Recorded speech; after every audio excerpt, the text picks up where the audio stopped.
I used to be very shy before I came to Ghana. Ghana made me like sort of, it gave me a chance to reinvent myself and to like really sort of come into my own relatively more confidently, and to be able to like, you know, that's why like I was able to like explore new things, try new challenges. So second favorite. So what's your first? Eto. Eto? Yes. I'm hearing it for the first time. Ooh. It's this wonderful thing we do with plantains. Oh really? Eto? Yes. I need to go and try it out. It's this wonderful thing. I'm hearing it for the first time. Oh God.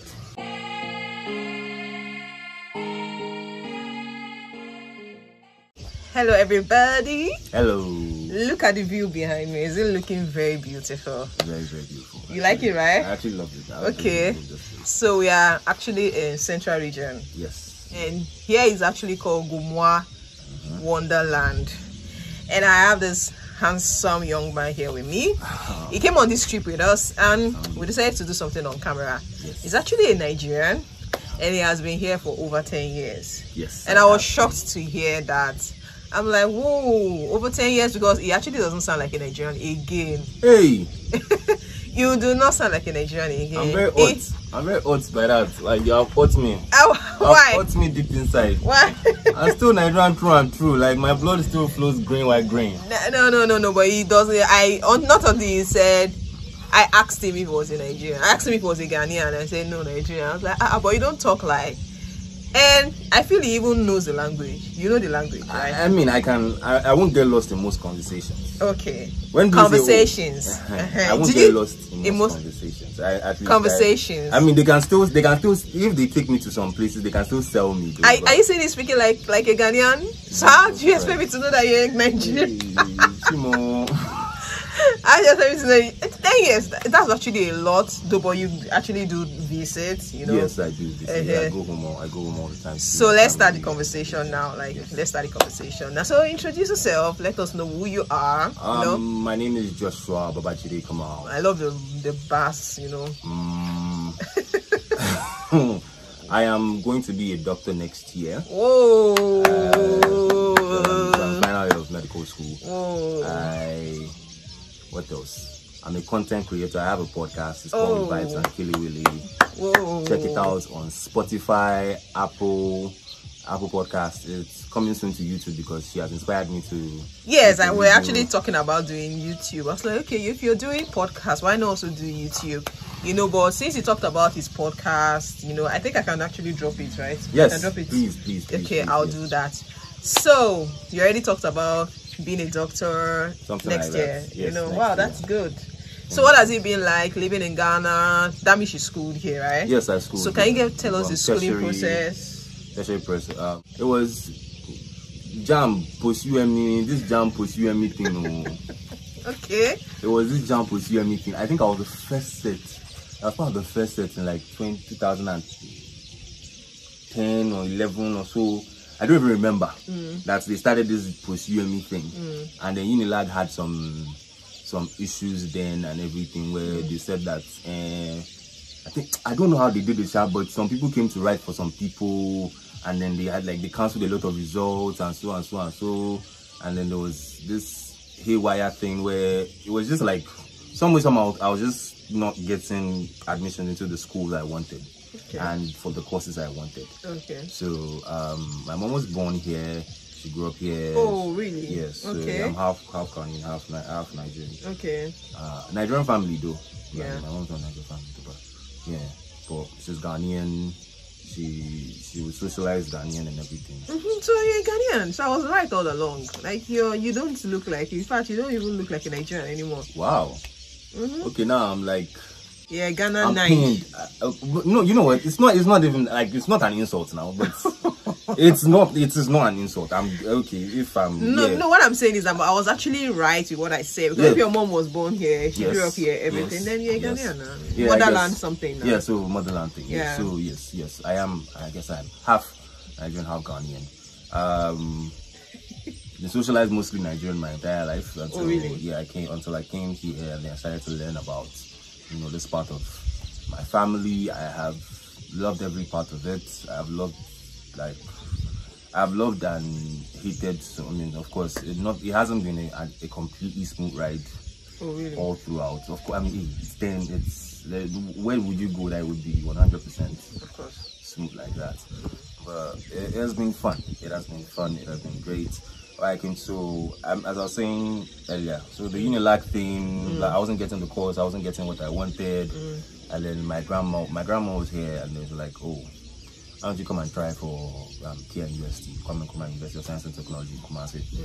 And then I came to Ghana, applied, blah blah blah, did the whole thing, and then I got in in 2012. Did a bachelor's in chemistry. Shout out to all my classmates. Class of 2016, bachelor's in chemistry, KNUST. So graduated in 2016. I'll say I didn't love chemistry, but I like chemistry. It was fun. It's not, I know a lot of people look at chemistry that, oh, especially because of their high school experience of chemistry, it was quite difficult for a lot of people, including me. But when I got into like actually understanding how fascinating and how interesting the thing actually is, I realized that it was my high school teacher that didn't, find a way to engage us mentally with it. Okay. Because it's very, very interesting. Oh, really? So yes, it is easily number one or number two most diverse like science field. Like, you can, from chemistry, it branches into everything. Okay. It branches into everything. There's chemistry in everything we do. So what's like the schooling experience here in Ghana for you? Okay, so yeah, my undergrad experience, and then my graduate school experience, and it has been two different schools, two different experiences, still in the same Ghana, but definitely different experiences because it demanded different things. So the first one was in KNUST. So what was the experience there? Tech is fun. Shout out to all my technicals watching. Tech is fun. How? I had fun. It's a massive campus, very, very diverse campus. You meet different type of people, different people from different walks of life, different places. You get to, if you really open yourself up to like really meeting people and really trying different things, there are a lot of things you can try on campus. Like, there are a lot of things. That was when I started to I got into modeling for a minute. I did radio. Shout out to all my guys at Focus FM, KNUST. I did radio for like even till after I was done with school. Like, I was still doing radio and everything. And I did radio. I tried my hands out on so many things. Tried my hand out on acting for a bit. There's so many things you can all under do, the campus, all in campus and everything, and it didn't really interfere with my schoolwork. Oh, okay. You get it? So it was my first degree experience was very nice. I made a lot of friends. And you're still close to them till date? I'm still good with a few of them. You see how life will life now, like life will life you. I don't know if you are watching. Life will life you. You understand? Like, when I say life would life, you understand? Like, life would life you, and things will happen. But the ones that I'm still in contact with as often as possible. I'm still close to with quite a number of them. My best friends from that I've had for the last 10 years now. Like, I've got most of them from KNUST. I used to be very shy before I came to Ghana. Ghana made me like sort of. It gave me a chance to reinvent myself and to like really sort of come into my own relatively more confidently, and to be able to that's why I was able to explore new things, try new things, try new challenges and things like that. Okay, so the news, where you are right now, the university you are right now? Yeah, so after I finished chemistry now, and I was a TA for a year, that was fun. That was very, very fun. I don't want to go into it. Let's just leave it at that. Okay. It was a nice experience. And then in 2019, I applied to University of Ghana for the graduate entry medical program, and because I had done a degree in a core science course, and I had the requirements and everything, and I applied. Very rigorous entry process. I talk about it in my podcast. One of the first episodes of my podcast, I spoke about how I got into medical school and everything. So please check that out.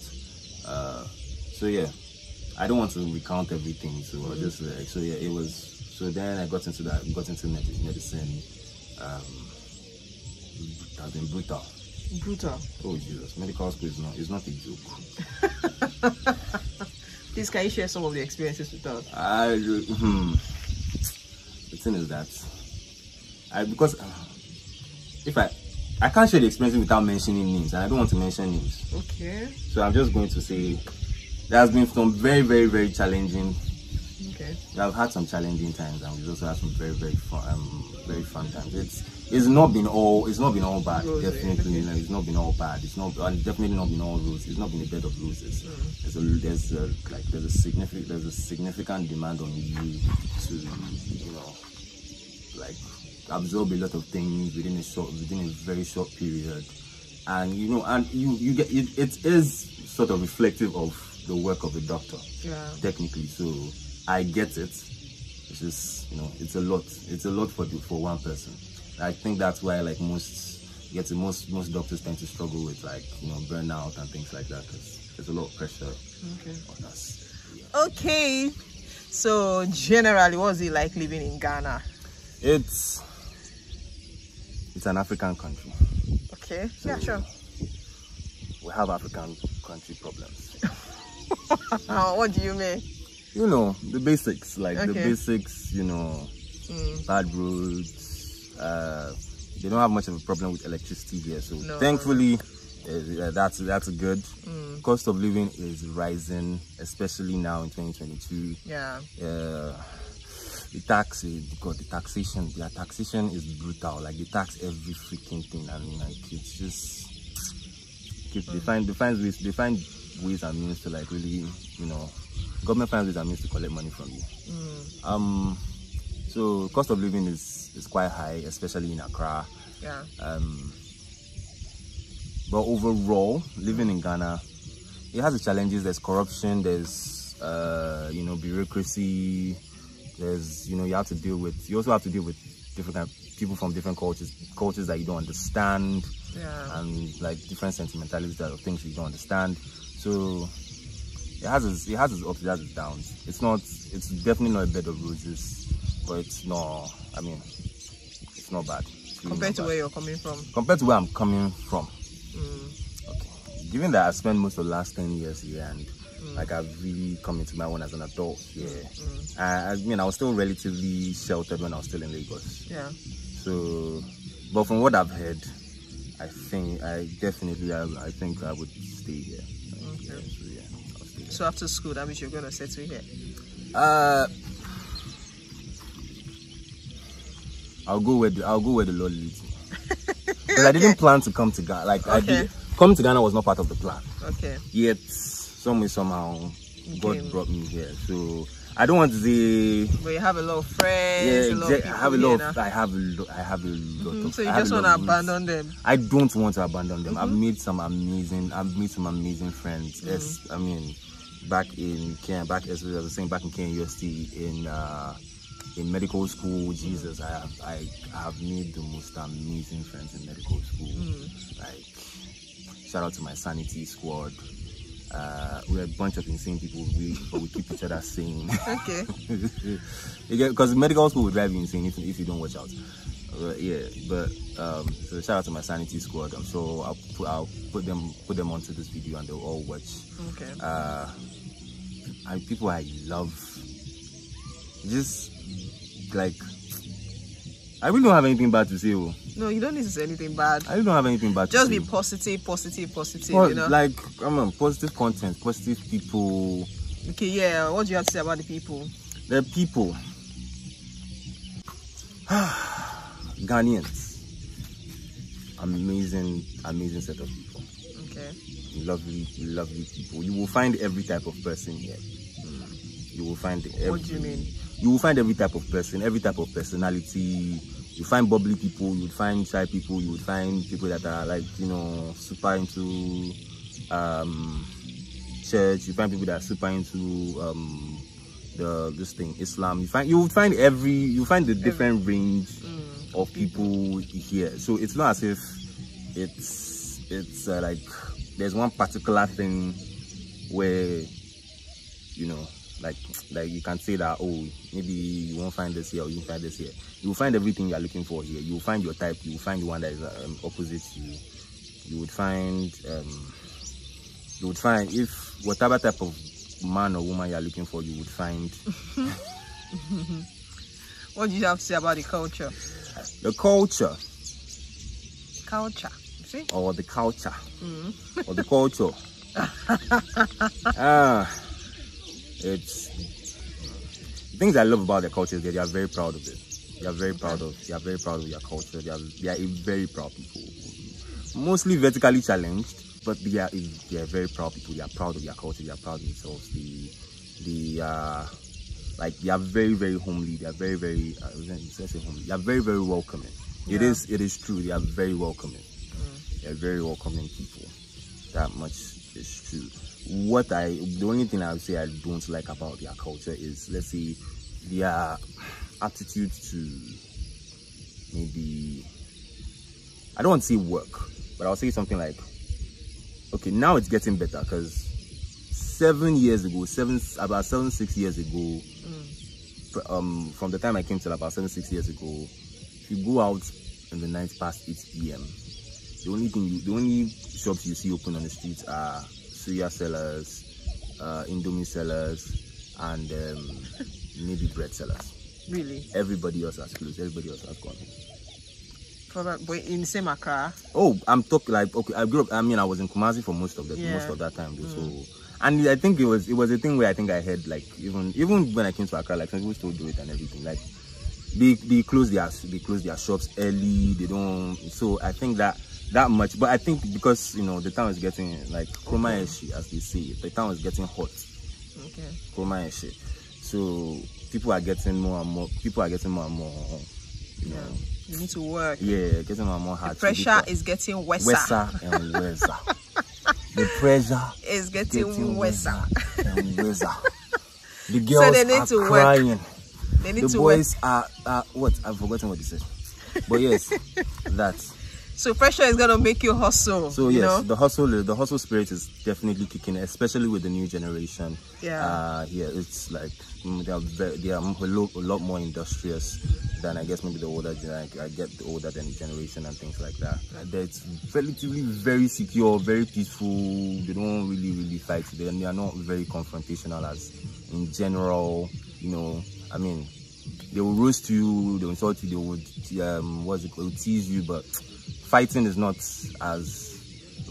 really part of the core of their culture like that. They don't beef like that. So that would definitely pull you in and make you feel safe. Okay. I think that's one of the biggest positives. And as I said, you would meet, like, Ghanaians are very, very interesting, amazing people. Wow. Yeah, that's what I'll say. Okay. And the only thing I didn't like was the attitude towards work, as I said earlier. Okay. Which is changing. Which is relatively changing with the new, what's it called? Generation coming through. Okay. Now people are getting more guarded because, you know, I mean, the town, as I say, the town is getting hotter, the pressure is getting worse. So some people are falling to going into more, you know. All right. So lastly, what do you have to say to all the names you were mentioning? You mentioning your friends from way back school and so on, and to the Ghanaian people, what do you have to say to them? To my medical school squad, I love every single one of you. You guys have been a major part of my life. I really don't know how my life would be without, like, the amount of the friends I've made, and especially in medical school. I'm very, very grateful for each and every one of them, every guy, every girl. Sanity Squad, the guys that have been behind my back, like, that just, you know, held me up, you know, Thank you very much to all these guys. I genuinely love every single one of you. I mean, to my squad from tech, from data tech, Jesus, I would always like. I have met some amazing people, which I think even in future, like it would lead to very amazing relationships, which I think would benefit each and every all of us mutually. Focus FM, big shout out to you all. Thank you so much for giving me a chance. Thank you so much for training me. Now it's my experience in radio is the reason why I felt confident enough to start doing a podcast by myself, even though I was very confused on who wants to listen to me or what I would have to say. But it gave me a bit of training, and I'm very grateful to Ghana and every single person that's affected me positively and even negatively, because I've grown from it. Like I have grown from it. Okay. I've grown from it. So yeah. All right, everybody. So I'm gonna be dropping the link to his podcast, right? I'll drop it in my description box. Please do also follow, listen to him. Yes. I hear all he has. Yes. So drop my Instagram too. So if you want to reach out to me on Instagram and things like that. Okay. So you can definitely reach out to me on Instagram and stuff, and we can connect, we can vibe. Don't forget vibes and Kelly Willy. Vibes and Kelly Willy. Yes, that's Kelly Willy. Like yes, Kelly Willy, like Kelly Willy, like. Oh, okay. Because I think. Okay, I would say that's my second favorite Ghanaian food. Oh, really? So second favorite. So what's your first? Eto. Eto? Yes. I'm hearing it for the first time. Ooh. It's this wonderful thing we do with plantains. Oh, really? Eto? Yes. I need to go and try it out. It's this wonderful thing. I'm hearing it for the first time. Oh, God. So where is it done in Accra? Well, I don't usually see it as often in Accra. Okay, it was in Kumasi. There are places you can get it in Accra. It's not as if it's not something like it's scarce or it's sacred where you can't get it at all. Okay. But it's something that you do with plantains or with yams. Oh. But me, I like the plantain one. Okay. Like I love it. They mix it with oil and like with pepper. So you're eating with eggs, with pear. Oh Jesus. Oh. Please, let's end this video. I'm thinking about it and I'm salivating. That's how much I love Eto. Let's end this video here. So guys, don't forget to subscribe and turn on your notification bell so you're aware when I post more videos. Look at the view behind me. Like I'm gonna be dropping the video of this place very, very soon. Like this place is beautiful. Like so beautiful. All right, signing out. Bye. Peace out.